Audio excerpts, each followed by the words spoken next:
Hi everyone! As promised after last week's video about Naples, here's the video about the abandoned city of Pompeii.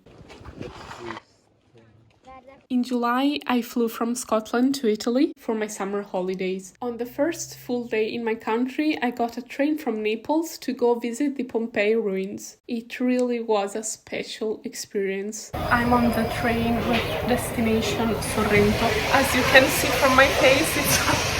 It's very hot. There's 31 degrees. Pompeii, with two I's when we mean the old city, lies on Italy's west coast, along the shores of the Bay of Naples. Pompeii always was an independent-minded city, but in the 2nd century before Christ, it became part of the Roman Empire, after belonging to the ancient Greeks. Pompeii was an exclusive holiday destination for wealthy Roman holidaymakers, as they loved the Gulf of Naples and the Campania coastline in general. I'm feeling a bit dizzy, and I've always suffered from low pressure, so I'll get water. I bought my ticket online, so hopefully I can go straight to the ticket office. Well, I was wrong because I couldn't go straight to the ticket checkpoint, but I had to go back to the ticket office and get my ticket. This is where the thermal baths were. And this is the photo of one of the victims which was found. By the turn of the 1st century Anno Domini, Pompeii, 5 miles from Mount Vesuvius, was a flourishing resort for the most distinguished citizens of the Roman Empire. It is not surprising that in Pompeii there were stunning, elegant villas, many of which were filled with artworks, pools, and fountains. Much of Pompeii's wealth derived from its volcanic soil, which allowed for the growth of olives, grapes, and much more, while wine from Pompeii was enjoyed in Rome's coolest houses. Pompeii was a lively city full of taverns, artisans' shops, bathhouses, marketplaces for its mix of aristocrats, merchants, free citizens, slaves, and travelers. It even had an arena which could accommodate up to 20,000 people, more than the whole population of the town, because gladiators were very loved and sponsored by politicians who wanted to gain the people's approval to win the elections. This is the temple of Apollo. It was one of the most important, if not the most important place where they would pray in Pompeii. That is Apollo. And by listening to a guide, she said that it's in that position because he's about to throw an arrow. Apollo was the god of the sun. I'm listening to the guides. It's such an amazing place. It's crazy to think that people actually lived here.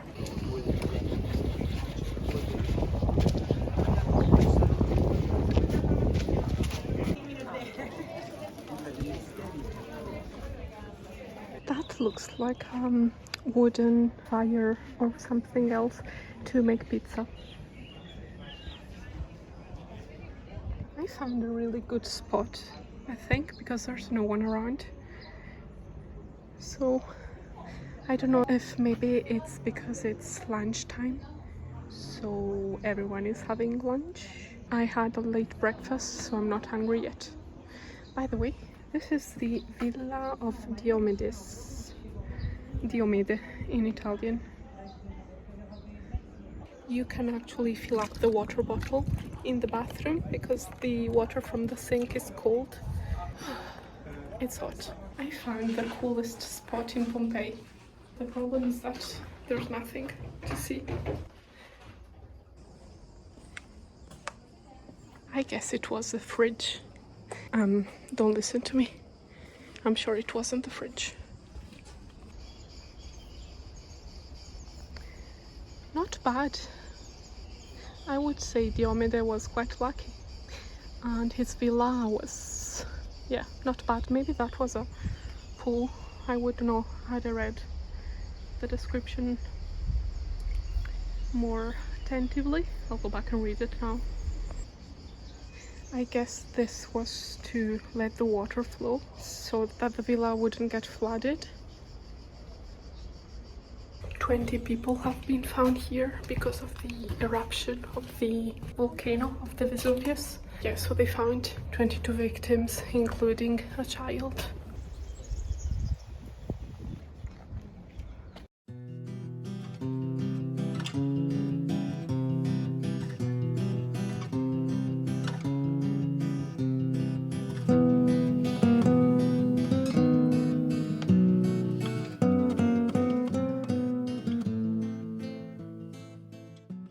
This is my favorite spot so far.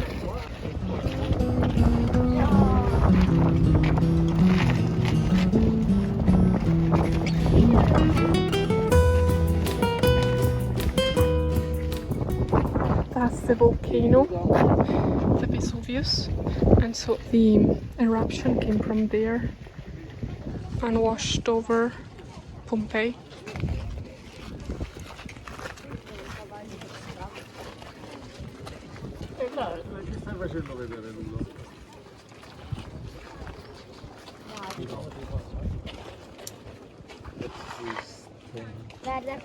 I must say, I'm not boiling.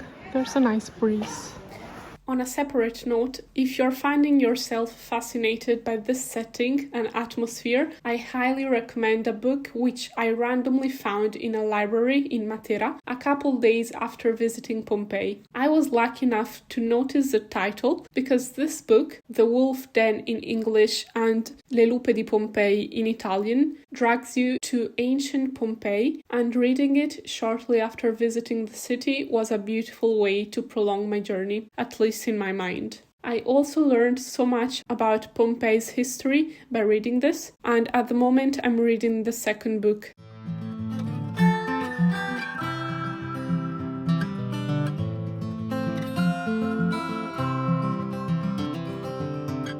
I'm so far away from home, in this desert of regrets. Never thought that These stones in the middle of the road were used to cross the road, so that if there was dirt in the main road, they would avoid it and just do like this. Never thought that I would have to let you go. Tell me, how can I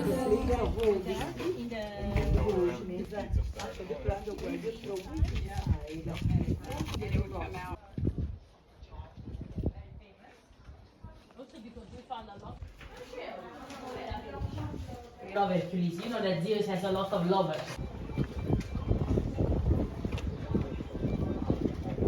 This was the main square of the city, the forum. All this sounds pretty idyllic if we decide to forget about the horrendous treatment of the slaves, violence, and of course an active volcano overshadowing the city. As a matter of fact, in the year 79 Anno Domini, the Vesuvius' most famous eruption took place, and Pompeii was buried under a cloud of volcanic ash. The burning ash poured like a flood, and the daylight turned into darkness. The cloud of ash and gas, estimated to be 300 to 400 degrees hot, poured over people, who died in a second. Everything which was in a radius of 15 kilometers around the Vesuvius died. With cities Ercolano, Oplontis, and Stabia, a total of around 16,000 people died.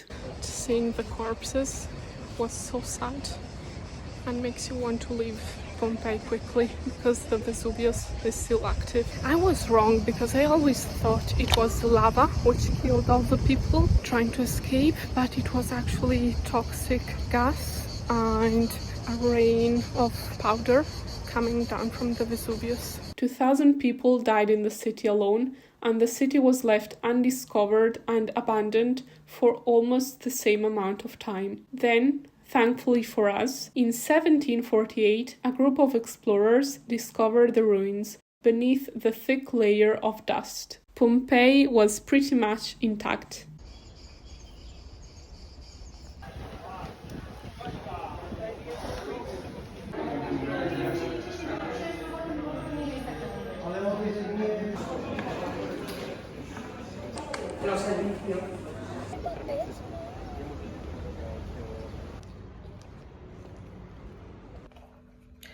Hi everyone!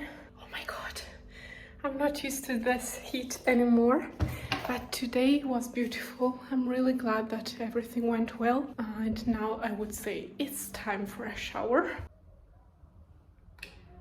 You're standing on the microwave. So today was a beautiful day in Pompeii. I really liked it, and especially seeing the Vesuvius, which I've heard about my whole life, obviously, especially during geography lessons in school. And it was, yeah, fantastic. And this B&B is in such a great location.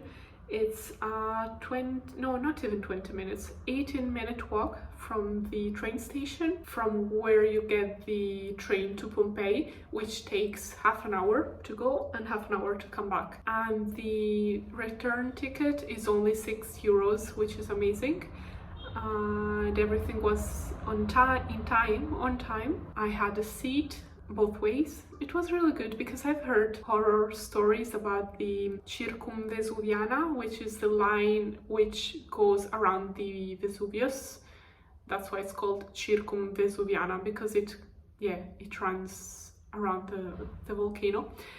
Now I'm going to have a pizza at one of the most famous, actually I think it's the most famous pizzeria in Naples. And this is where I leave you. I thank you very much for watching this video. I hope you enjoyed it. Don't forget to subscribe to this channel if you're not subscribed yet. Like this video if you liked it, and comment if you wish. Let me know any thought you have about this video or Pompeii, and if you've been there, or if not, if after watching this video you would like to go. I hope you do. As always, thank you for watching, and I'll see you in the next video. Don't miss it, because the road trip across Italy is going on, except it's not a road trip by car, but it's on foot. See you in the next video. Bye bye!